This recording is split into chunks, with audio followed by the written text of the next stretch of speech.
Assalamualaikum warahmatullahi wabarakatuh. Perkenalkan, saya Sri Ayu Mulyati, calon guru penggerak angkatan 10 dari Kabupaten Pasir. Nah, hari ini kita akan membahas tentang modul 1.1, koreksi antar materi, kesimpulan dan refleksi modul terkait filosofi pendidikan nasional Ki Hajar Dewantara.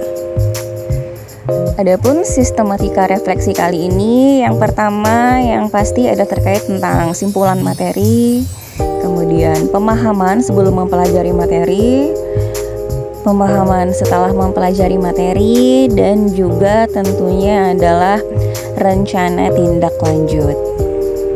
Mari kita bahas terkait pemikiran Ki Hajar Dewantara. Nah, di sini terdapat beberapa bagian yang nantinya akan saya jelaskan. Yang pertama yaitu tentang pendidikan dan pengajaran, tujuan pendidikan dan pendidikan yang menuntun, kodrat alam dan zaman, tentunya sesuai dengan asas Trikon, dan juga budi pekerti. Mari kita bahas yang pertama, yaitu tentang pendidikan dan pengajaran. Menurut Ki Hajar Dewantara, pengajaran adalah bagian dari pendidikan. Pengajaran merupakan proses pendidikan dalam memberi ilmu atau berfaedah untuk kecakapan hidup anak secara lahir dan batin. Sedangkan pendidikan adalah proses memberi tuntunan terhadap segala kekuatan kodrat yang dimiliki anak agar ia mampu mencapai keselamatan dan kebahagiaan yang setinggi-tingginya, baik sebagai seorang manusia maupun sebagai anggota masyarakat.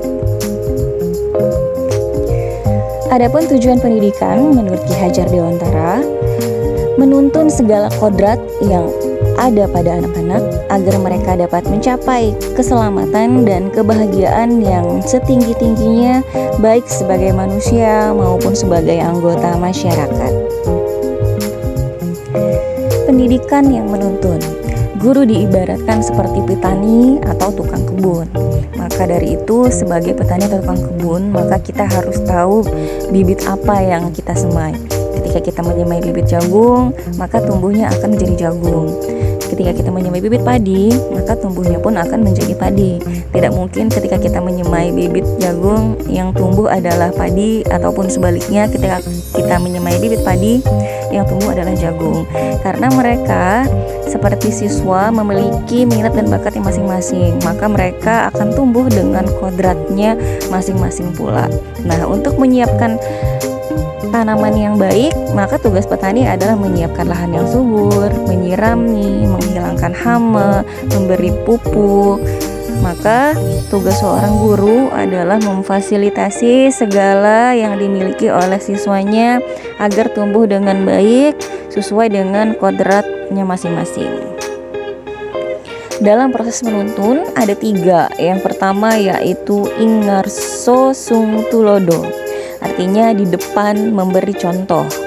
Yang kedua ing media mangun korso, artinya di tengah membangun kemauan atau motivasi.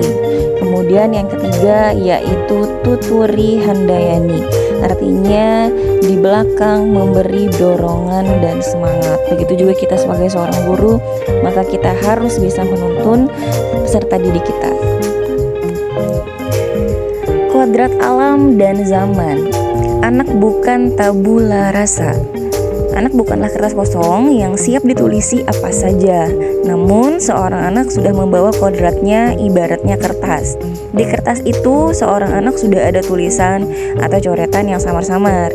Tugas pendidikan adalah untuk menebalkannya sehingga menjadi jelas dan bermakna. Kemudian kodrat alam merupakan pendidikan menyesuaikan lingkungan alam dan sosial anak. Sedangkan kodrat zaman yaitu pendidikan menyesuaikan zaman sesuai dengan asas Trikon. Kontinu, pendidikan itu bergerak maju dan berkesinambungan. Konvergen, mengambil dari berbagai sumber.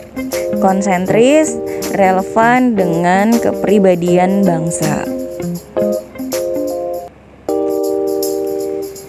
Pendidikan yang menghamba kepada anak. Pendidikan diawali dengan proses menuntun, kemudian diakhiri dengan pendidikan yang berpihak kepada siswa. Pemikiran Ki Hajar Dewantara selanjutnya yaitu mengenai budi pekerti. Budi pekerti adalah bersatunya atau perpaduan harmonis antara gerak, pikiran, perasaan, dan kehendak sehingga menimbulkan tenaga atau semangat. Maka untuk menumbuhkan hal tersebut, kita harus memiliki cipta, rasa, karya, dan pekerti sehingga mewujudkan keseimbangan atau keselasan dalam hidup. Namun, yang hal paling penting dalam budi pekerti yaitu adalah keluarga. Karena keluarga merupakan pondasi utama atau yang terkuat untuk bisa menumbuhkan budi pekerti kepada anak.